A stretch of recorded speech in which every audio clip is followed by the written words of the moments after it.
Dear students, very good morning. Advance Indian economy के आज हम नेक्स्ट टॉपिक की बात करेंगे। कल हमने देखा था institutional factors of agriculture development in India. इसके तहत हमने बात करी थी लैंड रिफॉर्म्स की। आज हम बात करेंगे दूसरे कारक, दूसरे एस्पेक्ट, हरित क्रांति, ग्रीन रेवोल्यूशन इन इंडिया। जैसा आप जानते हैं कि भारतीय कृषि के इतिहास में ग्रीन रेवोल्यूशन एक मील का पत्थर है, और जब भी कृषि की बात होती है तो हरित क्रांति की चर्चा अवश्य की जाती है। हरित क्रांति क्या मायने हैं, इसकी बात करेंगे। हरित क्रांति की ऐतिहासिक पृष्ठभूमि क्या रही है, उस पर बात करेंगे। और उसके साथ साथ हरित क्रांति के दौरान क्या क्या नवोन्मेष, नई चीज़ें की गई, उनकी बात हम यहाँ पे करेंगे। इस चैप्टर को हमने 2 भागों में बांटा है, बाकी हिस्से को हम कल चर्चा करेंगे। तो आज हम बात करते हैं भारत में हरित क्रांति। हमने यहाँ डॉक्टर नॉर्मन बोरलॉग का एक स्टेटमेंट लिया है, जो उन्होंने नोबेल पुरस्कार लेते वक्त दिसंबर 11, 1970 को दिया था। हरित क्रांति ने मनुष्य के भुखमरी एवं वंचना के विरुद्ध युद्ध में अस्थायी सफलता प्राप्त की है। इसने मनुष्य की सांस लेने हेतु स्थान प्रदान किया है। यानी इसने मनुष्य को सांस लेने हेतु स्थान प्रदान किया है, अर्थात यह एक तरह का भूखमरी और अभाव के खिलाफ एक युद्ध था। इस युद्ध में हरित क्रांति एक माध्यम बनी। हरित क्रांति के मार्फत हम उस युद्ध को जीत पाए हैं। ये भारत के लिए लागू नहीं है, बल्कि दुनिया के तमाम उन देशों के लिए लागू है जो कृषि अर्थव्यवस्थाओं के मामले में बहुत पिछड़े हुए थे। हरित क्रांति ने भारतीय कृषि को आकर्षक एवं जीवन शैली को जीवन निर्वाह के स्थान पर व्यापारिक आयाम प्रदान किया। इसको परंपरागत कृषि से हटाकर गैर परंपरागत कृषि की तरफ हरित क्रांति लेकर गई। आज भारतीय कृषि प्रौद्योगिकी एवं तकनीकी, भौतिक एवं जैविक विज्ञान पर निर्भर है। स्वतंत्रता की प्राप्ति के समय हमारे यहाँ लगभग 51 मिलियन टन के खाद्यान्नों का उत्पादन हो रहा था, जो आज लगभग 280 मिलियन टन, यानी लगभग 6 गुना के आसपास हमारे यहाँ उत्पादन में वृद्धि हुई है। और चूँकि जैसा पहले भी चर्चा होती रही है कि स्वतंत्रता के वक्त हमारे देश की आबादी लगभग 36 करोड़ थी, उस 36 करोड़ की बजाय आज हमारी जनसंख्या है 136 करोड़। तो कहने का तात्पर्य बढ़ती जनसंख्या की, बढ़ती खाद्यान्नों की मांग को पूरा करने के लिए हरित क्रांति एक ऐतिहासिक प्रयोग साबित हुई, और अब आवश्यकता महसूस की जा रही है कि इसे दूसरी हरित क्रांति के रूप में, जैसा कि 2007 में दूसरी हरित क्रांति लागू करने की बात की गई थी, उसे आगे बढ़ाया जाए। हरित क्रांति की अवधारणा क्या है? जैसा मैं चर्चा कर रहा हूँ कि हरित क्रांति का आगाज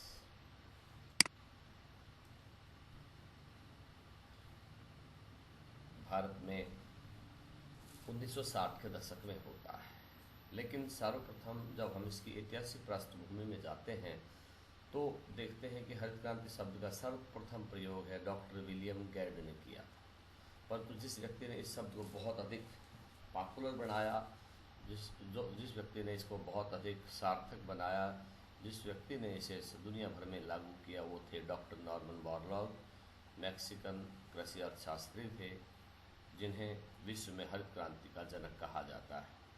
हरित क्रांति का तात्पर्य एक उस विधि से है जिसमें शोध एवं विकास, तकनीकी स्थानांतरण, हाई यील्डिंग वैरायटीज़ के बीजों का प्रयोग, सिंचाई सुविधाओं के विस्तार, प्रबंधकीय तकनीकों के आधुनिकीकरण एवं कृषकों को हाइब्रिड बीजों तथा सिंथेटिक उर्वरकों व कीटनाशकों के वितरण की पहल की श्रृंखला को आगे बढ़ाता है।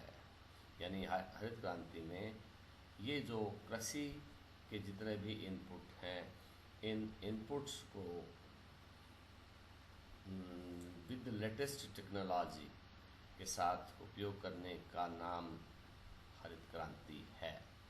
यह श्रृंखला 40 के दशक से 60 के दशक के अंत तक प्रभावी थी।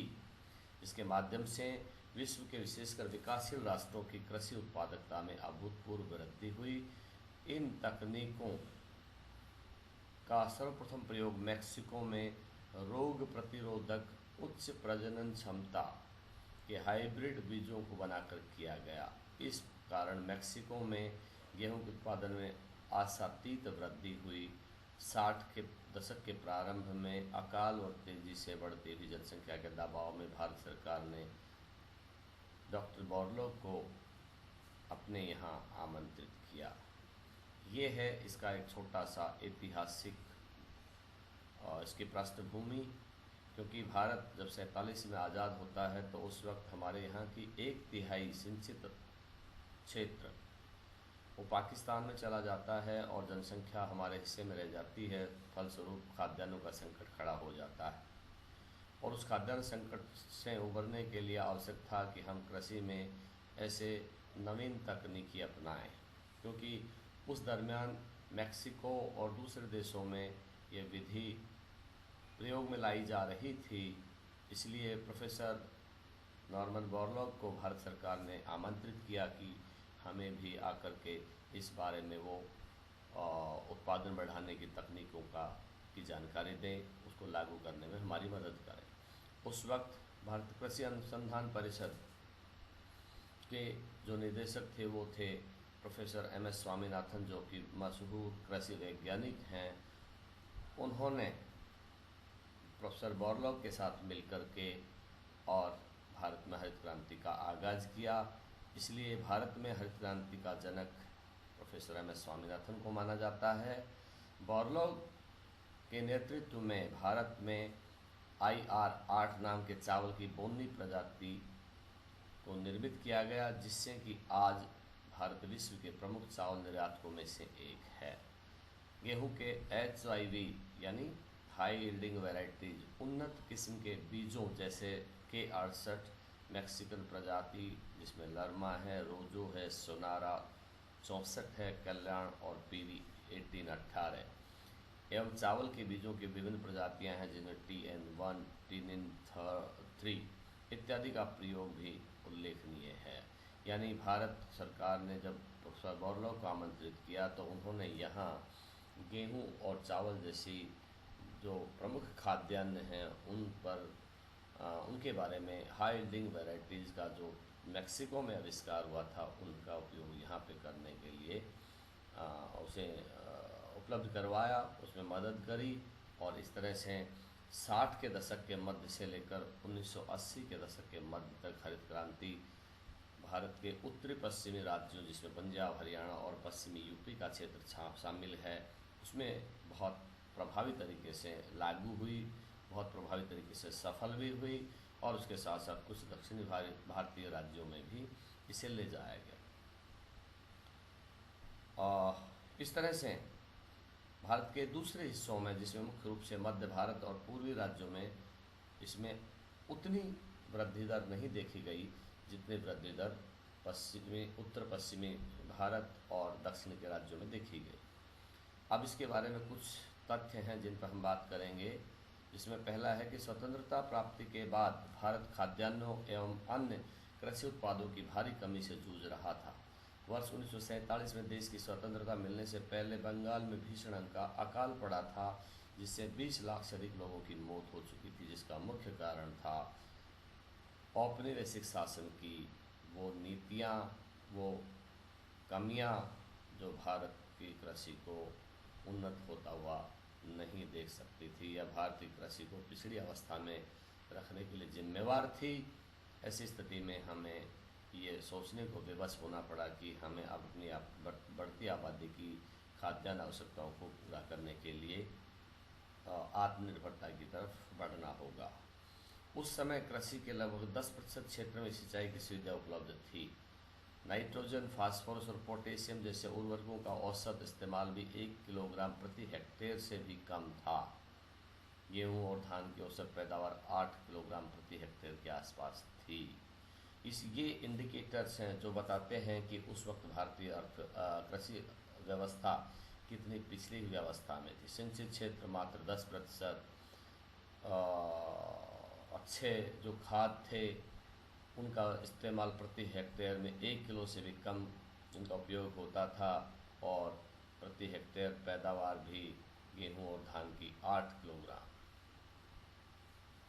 किलोग्राम किसे कहते हैं। जबकि चाइना में यही पैदावार, जहां मैंने आगे उदाहरण दिया है, लगभग 5332 किलोग्राम है।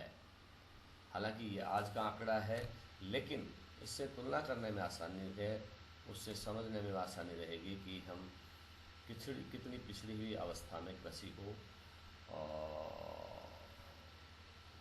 कर रहे थे।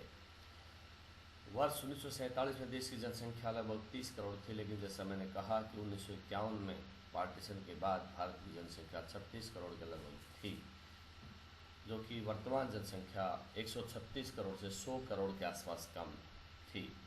लेकिन खाद्यान्नों के मामले में हम आत्मनिर्भर नहीं थे। जैसा मैंने पहले भी कहा कि हमारा अधिकांश सिंचाई का क्षेत्र था वो पाकिस्तान में चला गया। इससे हमारे समक्ष एक गंभीर संकट खड़ा हो गया। रासायनिक उर्वरकों का उपयोग अधिकतर रोपण फसलों में किया जाता था। खाद्यान्न फसलों में किसान गोबर से बनी खाद का उपयोग करते थे। पहले 2 पंचवर्षीय योजनाओं 50 से 60 में सिंचित क्षेत्र में विस्तार और उर्वरकों का उत्पादन बढ़ाने पर जोर दिया गया, लेकिन सबके बावजूद अनाज का स्थायी संकट बना रहा। अनाज का संकट खत्म नहीं हुआ, और उसका परिणाम रहा कि हमें बाहर से मंगवाने पर मजबूर होना पड़ता था। द्वितीय विश्व युद्ध के बाद वैश्विक स्तर पर अनाज और कृषि उत्पादन को बढ़ाने के लिए शोध किए जा रहे थे, और अनेक वैज्ञानिकों द्वारा इस क्षेत्र में जो कार्य किया जा रहा था उनमें प्रोफेसर नॉर्मन बोरलैग प्रमुख थे। उन्होंने ही भारत में इस हरित क्रांति के आगाज़ करने में प्रोफेसर एम.एस. स्वामीनाथन की अगुवाई में हमारी मदद करी, और हम इसे लागू करने में सफल रहे। अब हम बात करते हैं हरित क्रांति के कुछ दूसरे तथ्यों की, जिसके बारे में हमें जानना आवश्यक है कि हरित क्रांति का अर्थ एक ऐसी स्थिति से है जब अधिक उत्पादकता के जरिए उत्पादन में वृद्धि का मार्ग प्रशस्त किया जाए।